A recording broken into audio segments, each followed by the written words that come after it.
Good morning, students. As we have done our third unit, in that A reading is there. Third unit is school life. In that A reading, Swami is expelled from school. In page number 47, I have underlined the hard words. So write these hard words in the classwork. Draw the double rule heading and then write A reading, Swami is expelled from school. Then write the underlined hard words in the classwork in page number 47, 48 and 49. So write these hard words in the classwork. Then after writing the hard words, the second bit will be glossary. So I have ticked the glossary in page number 50 and 51. So write the ticked glossary in the classwork. After writing this glossary in the classwork, then in page number 52 we are having vocabulary. So in the vocabulary we are having phrasal verbs. So pick out the words from the story which are synonyms of the following words and use them in your own sentences.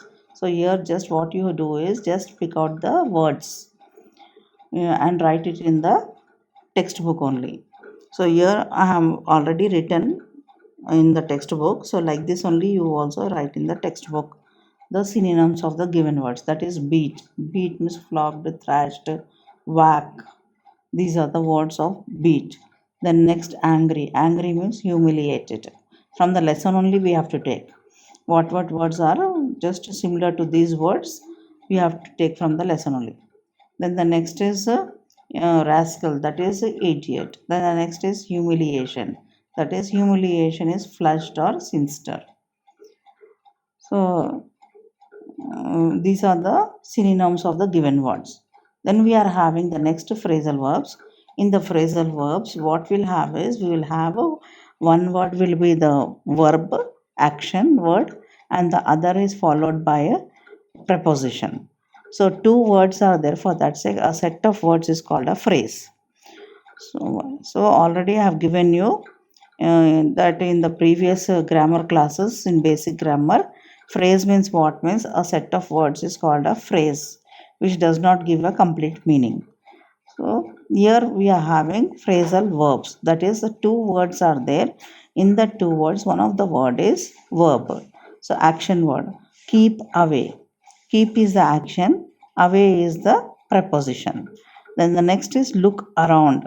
So look is the action and around is the preposition. So phrasal verbs means one will be the verb, the other will be the preposition followed by it. Look at. Look is the verb, at is the preposition. Bring down, cut off. So these are the action words, verbs. First we'll have a verb, then it is followed by a preposition. So away, around, at, down, off. These are the prepositions followed by verb. So these phrases are verbs followed by preposition or adverbial particles. You may understand that they are called phrasal verbs. You will notice that the following phrasal verbs, keep away, bring down, and cut off, can be split into two. So we can split these two words and we can write in a sentence. For example, keep the flies away. So keep away is the phrasal verb. In that we can split and write keep and the flies away. We can split the word. Keep also one word will be keep. Then after writing a few words, we can continue with the other word, that is away. So like that only, bring the patient down. So here we are just splitting the bring down. Bring the patient down. So like this also we can write. Cut it off. So here we are splitting the phrasal verbs. So we are making two parts of a sentence and it is followed by a subordinate clause. So here what is happening is we are splitting the phrasal verbs. As you know, I already have said you keep away, look around, look at, all these are phrasal verbs. In that in the examples you see, we have split the word keep and away, we have split. Bring and down, we have split. Cut and off, we have split. So these are the phrasal verbs which we can split. Some phrasal verbs will be there which we cannot split. Okay. So in page number 53 we are having over here Use the following phrasal verbs in your own sentences and decide whether you can split them as shown in the above example. Look up at the sky. So look up, we can't break the sentence. We can't split them. Bring out. Bring the chair out. Like this we can split. Throw out. Throw the dust out of the window. Like that. Look out. So look out we can't split. So with this what you do is you make a few sentences and write in the textbook only. With these phrasal verbs, just your own sentences, simple sentences. Look up at the sky. Bring out the chair. Throw out the dust. Look out from the window. Like this we can write simple sentences. Then we are having the other verbs. With that we should add a phrase. That is, verbs are there, we should add a preposition to it to become a phrasal verbs. So here what they are saying is each phrasal verb will begin with the verb. So now for example, bring is there. Bring in, bring out. Like this we can write. Look around, look at, look up, we can write with that. Then break in, break up, break out. Like this we can write. Keep out of reach of children. We'll say no. Keep out, keep away. Like this. Then we are having go out of the class. Actually get out we'll say. So go out of the house, we can say like that. So go out or go in or go inside. Go inside the hut, we can say like that. Then put off the candle. So like this, put off. So these verbs are followed by the preposition over here. Then the next bit we are having a conversation in grammar. Read the following imaginary conversation between Swami and the headmaster. Just it is an imagination. Headmaster, why didn't you come to school yesterday? Swami, sir, my mother was suffering from fever. Headmaster, I didn't believe your words. You always say something or the other to escape from the school. Headmaster is saying. Swami, I am speaking the truth, sir. Headmaster, well, I'll come to your house tomorrow and talk to your parents. So this is the grammar part. In this, a conversation is there between a Swami and his headmaster. So in the indirect speech, the above conversation can be written like this. So it is directly written, in direct speech it is written, that we have to change into indirect speech.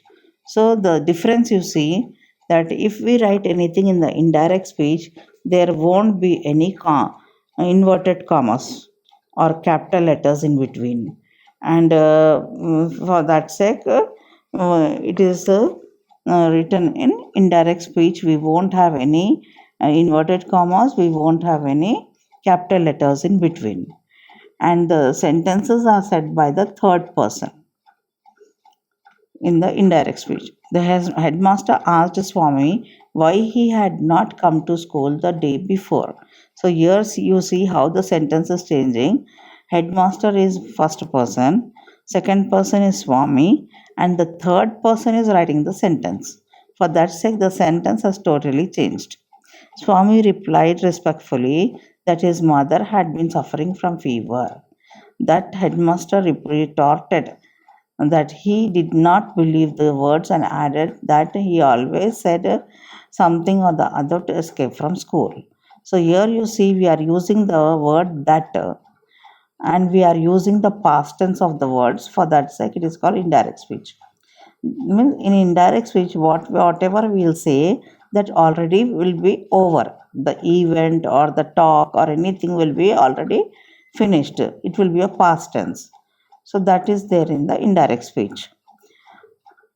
Then Swami replied respectfully that he was speaking the truth. Then the headmaster told him that he would go to his house the next day and talk to his parents. So yesterday, tomorrow will become the next day, like this.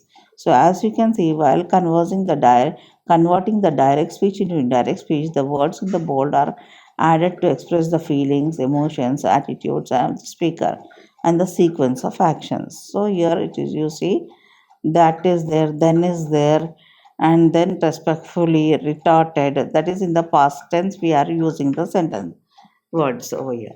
Then you see over here, we are having read the following imaginary conversation between Swami and his father. Swami's father, my dear Swami, why are you looking so dull? Why haven't you gone to school today? Swami, Daddy, I don't like the school. The headmaster beats me every day. Swami's father, why does your headmaster beat you every day? Without any reason. I'm sure you must be causing a lot of nuisance in the school. Hey, Swami, no, Dad, the headmaster beats all my friends in the same manner, in the same way. Swami's father, okay, what do you want to do now? Don't you go to school and continue your studies? Swami, no, Dad, I'll join some other school. So, this is the conversation between Swami and his father. Now, change the conversation into indirect speech. So, in the above sentences, how we have changed the sentences into indirect speech, in the same manner, this conversation also we have to change in the indirect speech. Now, we are having the next part of the grammar, that is the noun clause. So, look at the sentences from the story, taken from the story. One student said that he had an attack of a headache. This sentence has two clauses. One student said is the first clause, main clause or principal clause, and that he had an attack of headache is the subordinate clause. So, in a sentence, as in the lower classes, all of you have learned that a sentence has two parts, a subject and a predicate. In the same manner, in the higher classes, we will say, we won't say subject and the predicate, we will say main clause or principal clause and subordinate clause. So the main part of the sentence is called principal clause or main clause, and the other part which is depending is called subordinate clause. The subordinate clause is the object of the verb said. It is a noun clause. The noun clause can also appear in the subject position, as can be seen in the following sentences. So now we are going to see the noun clause. One student said that he had an attack of a headache. The one student, here student is a common noun. So we are having a noun word for that sake. It is called a noun clause. What you say is not clear to me. In page number 55, we are having a second one. What you say is not clear to me. If we replace the underlined part with the it in the above sentence, the sentence structure will be complete. Sometimes the word that becomes the conjunction can be left out in spoken English. So he felt that punishment was not enough. So that is there, no, that is an adjective. So here what they are saying is, if we replace the underlined part with it, what you say is not clear to me.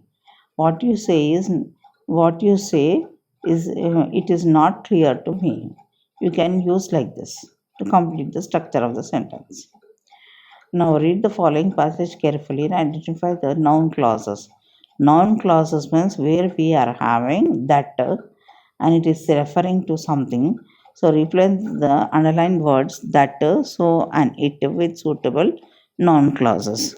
So here we have to just pick out the noun clauses.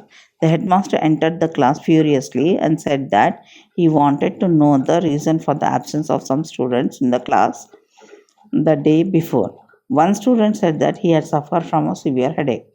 The headmaster said, I don't believe that. The second said that somebody stopped him from coming to school. The headmaster said, I don't think so. The third said that he too had suffered from a bad headache. On hearing that, the headmaster shouted in anger. The fourth said that he had suffered from a terrible toothache. The headmaster said, I don't believe it. The fifth said, my grandmother died suddenly. The headmaster retorted that he would ascertain it. He said, I will come to your house tomorrow to know the fact. So here we are having in the sentences that is used so is used, it is used. So these kind of sentences, these type of words which are used are called noun clauses over here. So noun clause actually will have a sentence which has a noun word, that is name of a person, place or animal. Then we will say that sentence belongs to a noun clause. Now editing. Read the following passage and edit the underlined parts. Swami went home and said that. It does not say that. It is said that the headmaster beats him severely. The parents asked that why the headmaster had beaten him. Swami said that the headmaster beats him every day, not yesterday, every day. Swami's father said that why the headmaster had beaten him without any cause. So why headmaster has beaten him without any cause? Swami replied to his father that the headmaster beats him every day. Swami's mother told Swami's mother told him to attend the classes regularly. So here Swami, again you should not say, you should write him. So like this way editing is done over here. So what you do is in the vocabulary, just we are having this phrasal verbs in vocabulary. In page number 52 we are having keep away, look around, look at, bring down, cut off. Then in the examples we are having keep the flies away, bring the patients down, cut it off. So like this we are having few phrasal verbs. That phrasal verbs of page number 52 you write in your classwork. Just write a second bit and examples, that's all. It is write that 5 words of the second bit and write these 3 examples which is given down. Then in grammar, put the heading grammar, put the heading noun clause and write the sentences. One student said that he had an attack of a headache. So one student said is the main clause, principal clause, and the other is that he had an attack of a headache is the subordinate clause, that is a dependent clause. So this only in noun clause put the heading and write this sentence, and you write one student said is in the bracket principal clause, that is main clause, that he had an attack of headache is the subordinate clause. So main clause will give some idea, but subordinate clause will not give total idea. For that sake, we have to depend on the main clause. Then we are having editing. So do it in the textbook only editing. And only in the classwork, what you write is under grammar, you write noun clause and write this A and B sentence. And in the bracket also write principal clause and subordinate clause. Okay.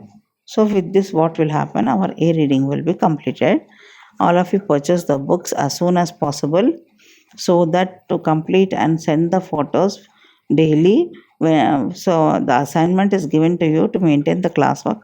Write the third unit. So write the third unit and send the classwork. And whatever homework is given, that is, I have given you the homework to write all these things. So post the homework in your group so that homework will be checked and attendance will be given according to it. All of you purchase the books as soon as possible. Thank you, students.